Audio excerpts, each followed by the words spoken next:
Before we go into the details, it is a good idea to understand what participation really means. The concept of participation is complex around the world, and it cannot be responded by a single research method. Consequently, it can have a number of definitions which are depend on the population being examined. Generally, participation is derived from the Latin phrase, which refers to people that take part some action and make any plan or share their ideas and benefit from it. Our definition of participation is based on community involvement for the benefit of the communities. To discuss the theory behind the concept of participation, I'll be discussing Hart's ladder. We often use Hart's ladder as a starting point when looking at participation. Today's society suggests that there are many different ways to participate. Hart suggests that there are several levels of participation. The ladder starts on rounds 1, 2, and 3, which are not forms of participation. So what are they? Round 1 refers to people who are brought into situations where decisions are made because the person, community, or government wants an outcome. Round 2 refers to young people being decorations. Decorations refers to when people are brought on board, an interaction because they look good for the part. For instance, seeing photos of politicians with young children or babies, therefore, they're not there for interaction, but to make themselves look good. Round 3 refers to making sure you have gender, culture, equality within participation. Groups such as community consultation groups participations starts from round 4. Hart explains that people are included because they wish to be included and they're given information when something happens. Round 5 describes when people are consulted and asked about their input and opinion. Therefore, their participation, round 6 and 7, looks at involving people and needing to include people in decision-making process. Round 8, on the other hand, is about everyone being involved in making decisions and having a part in making decisions. People need to be informed and be part of the decision-making process, and they need to know how that decision was made. Compared to the bottom of the ladder, people are not formed, they're just there. When looking at Hart's ladder, you see what participation is not, which is the bottom of the ladder, round 1 and 3, and what participation really is once you've moved to the top of the ladder. So the second part of our question, we're going to be looking at how context influences the application of the concept of participation. We're going to be looking at participation in community development. First of all, we'll define what community development is, and then we'll define what community participation really is. Later on, we'll look at the key principles and values that are embedded in community development, and which act as guidelines for professionals to follow. So what is community development? Community development is a process where community members are supported by agencies to identify and take collective actions on issues which are important to them. It empowers the members and creates a sense of connectedness. But how does it do this? So through the collaboration and working together, the community itself becomes connected to one another. That is, the members one-to-one, they become connected by working together and also become connected through the agents which provides the service. Now we're going to talk about the theory behind community participation. Community participation concerns the engagement of individuals and communities in decisions about things that affect their lives. Community participation is not the same as consultation. Many organizations say that they have a community participation strategy when they mean that they have a consultation strategy. Community participation means that communities are playing an active part and have a significant degree of power and influence. So this is what community participation really means. So next we are going to talk about 5 steps to influence community participation. Step 1 is develop a shared understanding of community participation. Communities are made up of people with a variety of interests and identities. Each will have a different understanding of what community participation is. It is important to share and discuss these different perspectives. Step 2 is establish the current position. A baseline position can be confirmed by identifying where your community is now in relation to the framework.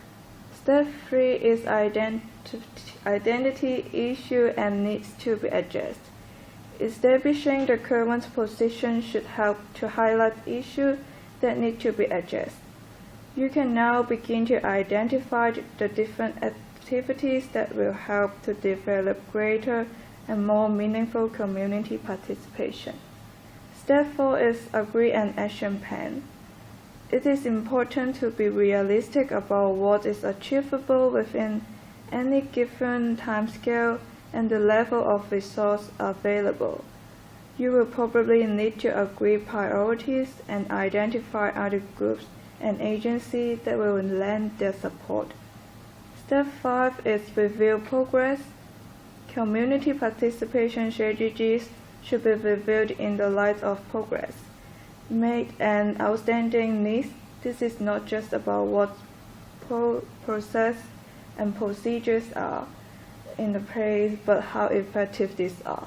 Now we're going to be looking at the advantages behind community participation. First of all, there is greater project efficiency. So that is through collaboration and cooperation. Minds and ideas are brought together, which sometimes results in tasks being completed quicker, and if problems arise, they're dealt with faster. That's project efficiency. So effectiveness due to inclusion. So by establishing a shared understanding between the community and the agency as a service provider, there arises a sense of inclusion as community members are able to voice out their thoughts and be heard, thus resulting in them feeling included. Community ownership.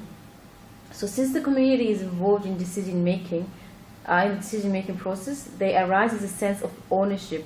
So ownership of the project and the final project itself will be viewed as their input. So it is like a project of their thoughts, their ideas, their work, and just not the agency itself. So that's the ownership that the community has, and they embrace it.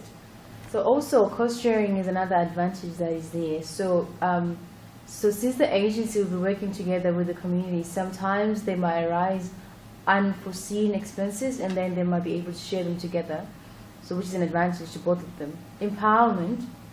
So usually at the end of the community development project, the final project is usually viewed as by the community, and they're able to reflect their own input, the amount of work that they would have inputted in it, and then this acts as an empowerment agent, as they can actually see that they can actually do this, as it would have been a result of their ideas and their work.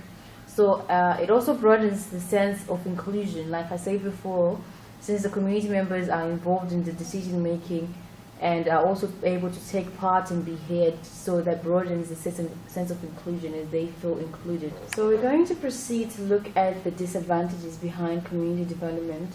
So there is definitely dependency.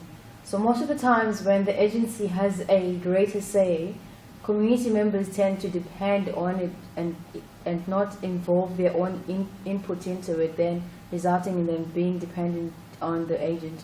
And mistrust, this is usually when the community might have had past community agencies coming to help them, and then they would have disappointed them, or they would have made promises that they failed to fulfill.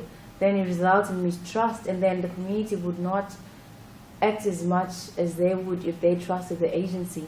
And there's lack of cooperation as well sometimes, like with the point that I just said before of mistrust, when the community would have been let down by previous agencies, they tend to step back and not cooperate with the agency, which is a greater disadvantage. Also, we'll look at some other disadvantages that have. So it is time consuming. So in the sense that you have to consult the elders, you have to consult whoever the community leaders are, you have to have so many meetings that are endless sometimes, which takes so much time for you to be able to get to a set goal. So that's the time consuming. Unfair distribution of work and benefits. So most of the times you find that in a community is built up of people of different ages and different abilities. Certain times younger people end up doing more than older people, and then when the final product is there, some people tend to embrace more of it than the others. So that's the unfair distribution of work and benefits that might lead to people withdrawing from the community development project altogether. So now we are going to look at the key principles that affect community development in participation. The first one is democratic. This is where the will of the majority is being carried out.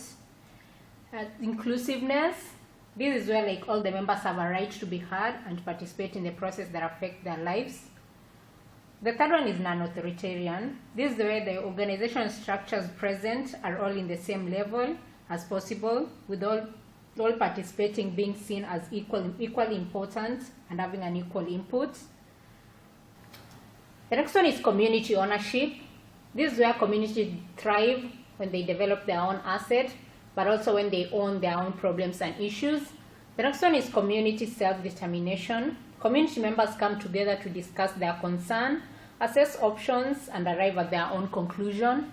The next one is social justice and equality. This is whereby there is equal treatment of all the people, irrespective of their social or cultural differences. Then the last one is human rights. This is whereby the basic rights and freedoms that all humans should be guaranteed of during the process. That marks the end of our presentation. Hopefully I've gained some insights of participation in community development, and we are glad to answer any question you have.